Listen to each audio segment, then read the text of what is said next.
Hi there. If you're a lone L&D manager, you're going to want to know how you can develop great people even when you have limited time and a tiny budget. I know for a fact that it's a challenge that faces so many L&D practitioners out there. Before we get into that, who the heck am I? You're probably asking. Well, my name is Sheridan Webb and I'm an experienced L&D practitioner. I've got to that stage in my life now where I say I've got over 25 years experience. And for the last 5 of them, I've focused on supporting busy lone L&D professionals, whether they're in employment or freelance. And I do that as I'm the community manager of the Training Designers Club, which is the place to go for practical L&D support, especially if you work on your own. As well as running a community for lone L&D professionals, I wear a number of hats. In particular, I design ready written training materials, which you can get from powerhour.co.uk. I do still occasionally do a little bit of bespoke design work, or I can provide trainers for your programs through Keystone Development and Training Limited. And I'm the host of the Training Design podcast, which is all about chatting with real live L&D practitioners and just talking about how they do things and what their approach to certain things is. So it's all about sharing real world good practice. But enough about me. Whilst I'm sitting here talking, I am sure that your emails are piling up, your to-do list isn't getting any shorter, and it's highly unlikely that anyone has thrown any money at you in the last few minutes. So let's crack on. So if you work on your own, if you're a busy L&D manager, particularly in a small or medium-sized business, you probably don't recognise this place. I'll tell you where this place is and what this place represents. It's a fantasy world. It's a fantasy world where thought leaders and learning gurus live. You know, the people who think all those great thoughts but never actually have to implement anything. So I find it can be quite frustrating sometimes to listen to these people. Even though they're very educated, they're very insightful, they don't really know what it means to roll up their sleeves and have to work in an imperfect world because they live in the ideal world. And in the ideal world, everyone is highly skilled, everyone is highly motivated, everyone works well together, productivity is high, people invest in their own development, there's a coaching culture, people want to continuously improve, and people value L&D. So, how many of us want to go and live here immediately? It's a place where L&D has a voice in the business strategy, where you never have to take an order, because we shouldn't be order takers, but the reality is sometimes we have to. You have the full support of all your many stakeholders at all times. You've got a nice, juicy budget, and you have sensible deadlines and, crucially, people to help you out. Doesn't it sound absolutely marvellous? And wouldn't it be amazing if that's where we all lived and worked?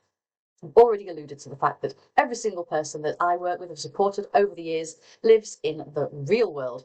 And in the real world, there is resistance to learning. You're often brought in at the last minute. Much of your work is tactical. However, you would like to be operating at a strategic level. You're quite often just having to respond to immediate business needs and therefore often sort of working in response rather than actually leading the strategy. You are inevitably spinning loads and loads of plates. You've got multiple stakeholders, all who have different agendas and probably don't talk to each other as well. You've got very little budget to invest. I know that very many L&D departments, particularly in small and medium-sized businesses, don't even have their own budget. They have to go cap in hand to the business, even for the most basic of things like flip charts. So when we're dealing with that sort of challenge, it does make all of the ideal solutions just feel a little bit out of reach, doesn't it? And also in the real world, there's no one around to help you because you're it. And of course, there's never anywhere near enough time to get things done. In fact, to the business, this is what we look like, isn't it? We are doers, we are problem solvers, we are practitioners, we like to get on with stuff.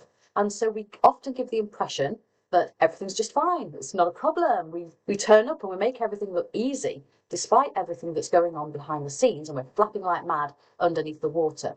Now, the trouble is, when you make it look easy, your stakeholders think that it is easy. So is it any wonder that you perhaps don't always get the support that you need? Now, with the L&D practitioners that I most often work with, there are some very common challenges that many people face. I'm just going to briefly explain 5 of them now and see if any of them resonate with you. So the first one is lack of support from senior management in particular. L&D is just something that happens over there somewhere and we don't need to worry about it. They'll catch up, they'll work out what's needed. You're very often not included in conversations up front, and most likely certainly not involved in making those strategic level decisions as well. So you often feel like you're on your own. There's absolutely a lack of time. People do not understand what's involved with putting a learning program together, with finding resources, from developing skills in people. L&D, and particularly its development, is a time-consuming process, and most people just don't appreciate everything that's involved to make that happen. Linked to the lack of time, there is a lack of money. Already mentioned that many of you listening to this won't even have your own budget. So we're always having to go cap in hand to the various parts of the business if they want training. And guess what? They always find something more important and more urgent that's going to take that money instead. So it's a real uphill battle. I've alluded to this one, which is a lack of strategy, in that you're often just having to respond, have a knee-jerk reaction. Oh, we've got a problem over here. We're implementing a new system over there. Quick, we need some training. So there's an almost constant focus on short-term, immediate needs that keep the business going, but don't help it to evolve and develop for the future, which can be quite frustrating. And another challenge that I know a lot of people face is lack of motivation, particularly by individual learners. So there's still this feeling in a lot of businesses that training is something that is done to you. It's separate from work. Why should I take responsibility for my own development? And of course, a lot of line managers feel that too. It's not my job to develop my people. That's L&D's job. Well, we know that it's not. The best development happens in the flow of work. And for that to happen, we need everybody to be on board with it. We need everybody to be taking responsibility for their part in L&D. And especially if you work on your own, how on earth are you going to develop every single person in your organisation with every single set of skills that they need? So in many ways, when you work on your own, as a lone L&D manager, you're constantly faced with this dilemma. The time, money, and quality. It's a constant battle, and it always feels like you're having to compromise on at least one of them, meaning that you have some pretty difficult choices to make every single day. It reminds me of my guilty pleasure TV program, which is A Place in the Sun. I love watching A Place in the Sun, but I also get really frustrated when couples come along and they say they want 2 bedrooms, 2 bathrooms, close to the bars and restaurants, yet in a quiet location. They want it to have a very traditional feel, yet need no work doing and be fully modern. They want a pool if possible, great views, loads of indoor space, and they want it all for £70,000. It's not going to happen.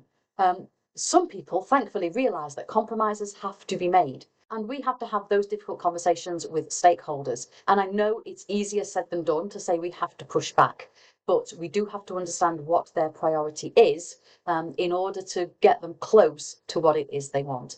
So when they have a vision of they want L&D to look like this, but to give you a budget to build that, we do have to be pretty creative in what we come up with.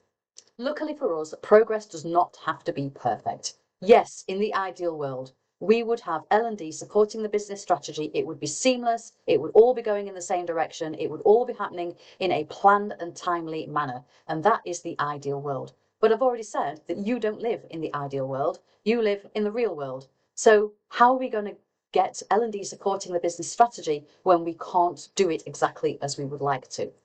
Well, we do it in a slightly messier way. So we can still support the L&D strategy.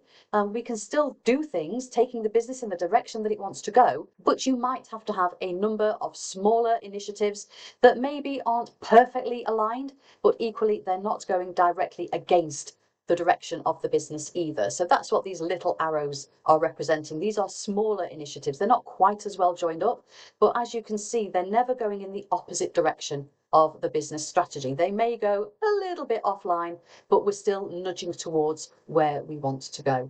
It's a little bit like if you wanted to go from the UK to Singapore. You can do that on one airplane all in one go, and you can get there straight away. However, you can get there other ways. You can take road, rail, sea, you can walk, you can take a bike, and you can take a much more creative route to get yourself all the way to Singapore. Yes, it's going to take longer. Yes, it takes a lot more creativity, but you can absolutely get there. And believe me when I tell you that little things add up. I've been collecting ideas over a number of years now, working with various L&D practitioners, and I've compiled a booklet that at the moment has 33 ways that you can develop people in your organisation when you have little time and a tiny budget. And of course, you can download that for free, and the link is provided underneath this video. What I'm going to do now is share just 10 of those with you to whet your appetite a little. So the first thing is you need to be ruthless. You need to push back against anything that isn't a training need. You're not there to solve every single performance problem. And it's so important that you focus on where you add the most value and prioritise your efforts on that. What does support the business strategy?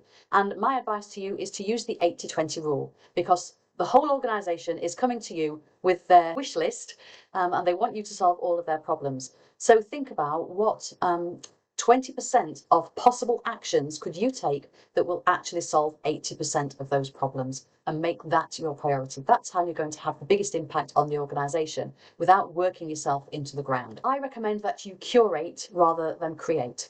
As someone who spent very many years designing bespoke management development programs and induction programs, I can absolutely attest for how long it takes to design training from scratch if you're going to do it properly. But these days, there's so much great stuff already out there. Why on earth are you going to reinvent the wheel? Signpost resources that already exist. Does it really matter if it's not got your logo on it, or if it isn't in your corporate colours? If it does the job, signpost it, use it, obviously with permission, but don't create things that you do not need to create. I think the modern L&D practitioner has to be more of a curator rather than a creator. I also think in today's modern organisations, drip feeding L&D little and often is far more effective than taking people off the job for 1 or 2 day workshop, throwing everything at them and then putting them back into work and hoping that that is going to transform behaviour. Drip feeding, taking people off the job for maybe just a bite-sized session or actually helping them to develop in the flow of work, is not only less disruptive for your business, it's more cost effective for you because you're not having to find people to take care of their job while they're not there. And it challenges this belief that training is something separate to work. Providing little and often nudges and support not only integrates learning into the flow of work, but it also makes the application of learning far, far easier. And that's what we want, isn't it? We want people to actually learn something, apply it, and see the result. Linked to that, in a way, is to go bespoke. And the astute among you may realise that actually going bespoke is potentially a lot more costly. Well, in some ways it is, but in the long run, I would say it gives you far better return on your investment. Sending people on funded courses may seem more cost effective, but often these courses are syllabus driven. And they're really about getting people to tick boxes and pass a test and show that they know something, not necessarily that they can do something. So people may get a qualification, but will it really make an impact on their job? If you invest in bespoke solutions that's absolutely tied to their role in your organisation, yes, that's probably going to have a higher initial outlay, but the return on investment is going to be so much higher. And of course, once you've paid for that once, you can reuse that over and over. So each time you use it, it effectively costs less and less. Another way that you can develop your people without having to spend a huge amount of money or time is to deliver in-house bite-sized training.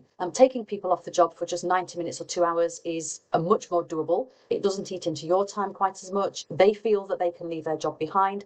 And if you're focused, you can just cover one thing and cover it well. Obviously, I sell ready written training materials at powerhour.co.uk. That's power-hour.co.uk, which you can are fully editable, so you can use those. But equally, if you're developing material yourself, a bite-sized session doesn't take as long as if you're trying to do, a 6-month program. So utilize the bite size. And here's another thought for you: if you've got people within your organization who are willing to share the load, why not train them as trainers too? And then they can deliver in their parts of the organization, particularly if it's quite generic training, or if conversely, if it's very specific to their part of the business. You can very easily train the trainers and develop other people to support you in that without having to pay expensive external trainers. Linked to that, I guess, is train managers as coaches. Now, I'm not talking about being a level 7 fully qualified coach. I'm just talking about some basic coaching skills so that they can develop people in the flow of work and not automatically think that the only way to develop somebody is by sending them on a training course. Of course, that will help them as first line managers as well delegate, because they will gradually be upskilling the team around them. Another great way to develop your people and certainly share the load for yourself is to use AI to assist you. If you aren't already using artificial intelligence to help you do more of the admin-based tasks and to help you with your training design, you are really missing a trick. I have developed a course which is Save Time with AI Assisted Training Design, and it takes you through the training design process and shows you exactly how and where and when you should be using AI to really cut your training design time. Obviously, that's what I focused on because that's my area of expertise. But once you start to explore how AI can help you, it really is a game changer, and it is very much worth spending the time and maybe a small amount of money to develop yourself, because you will get that back tenfold, both time and money, when you start to actively use AI in your training design practice. Another thing which is going to be a massive game changer for you is to utilize user-generated content and peer learning. When you're the only L&D person in your organization, you cannot be a guru about every single thing within your business. But there's a huge amount of expertise that's out there, both in the sort of technical roles and people just bringing experience from other organizations or other roles that they've had. So harness it, find ways and encourage people to actually share their knowledge amongst themselves. There is a podcast episode on this, and there's also a video which I recorded a little while ago to share some ideas around how you can make that work for you. And I think that is very much a key element of doing more with less. Repurpose what you already have. Again, I've hinted at this already, but if you do an audit of absolutely everything that you have in your business, you may be really surprised to see what great stuff you've got. Some of it may have been forgotten, some of it may be slightly out of date. But if you can dust it off, if you can repurpose it, if you can reuse it with just a little bit of updating, that is going to be far more sensible than constantly starting from scratch. And when we think about creating learning journeys and curating content as well, if you find something like a procedures manual or how-to guides that are on your intranet and you can signpost those as part of your program, that is going to save you a lot of time in terms of design in particular. And it's also going to send the message to the people in your organization that learning isn't separate from work. Learning is an integrated process. Learning is something that happens on many, many levels and in many, many ways. So take a look at what you've already got and repurpose it if you can. And another one is to make people accountable for their own development, especially managers and especially professionals. Why should they be coming to you asking to be spoon-fed development? They know what they need. They probably know where to get it from as well. So if your learners are mature enough, why not task them with managing their own development? You can do something simple like give everybody one personal development day a quarter and ask them to go and do something with it. You could give people their own personal development budgets. If you can't afford to let everybody go to a conference, then whoever goes has to come back and maybe run a lunch and learn on it for their colleagues. When you send people on a course, you authorise the budget for that. They have to come back and share what they've learned with their colleagues, because you can't afford to send absolutely everybody on it. Likewise, if they want to take a personal development day and maybe do some reading or work shadowing, do an e-learning course, then ask them to summarise their learning and share it with everybody else. Because I know from running the Training Designers Club VIP community for 5 years, the best way to learn is from peers, it's from little and often, and it's from lived experience. So find ways where you can help people to take the opportunities that are available to them, reflect on those experiences and share them with those around them. You're going to see a much better return on investment than if you just keep sending people on funded courses or trying to find e-learning modules that will cover everything. So even if you have a very tiny budget, and even if it's just you in your L&D department, there's still a lot that you can do. You just have to stop comparing yourselves to bigger organisations where there are 15 people in the L&D team, or even hundreds, and where they have a really nice, healthy budget. Just start where you are, use what you have, and do what you can, and you can achieve great things. Remember that people are always learning. So let's help them to learn the right things. And if you want to download the guide that I mentioned before, the link is underneath the video. But if you're super clever and can scan things as you watch things, you can scan that code and get access to that guide. And why not join us in the VIP community of the Training Designers Club? It is especially designed for people like you, people who are practitioners, who are busy, and who often work on their own.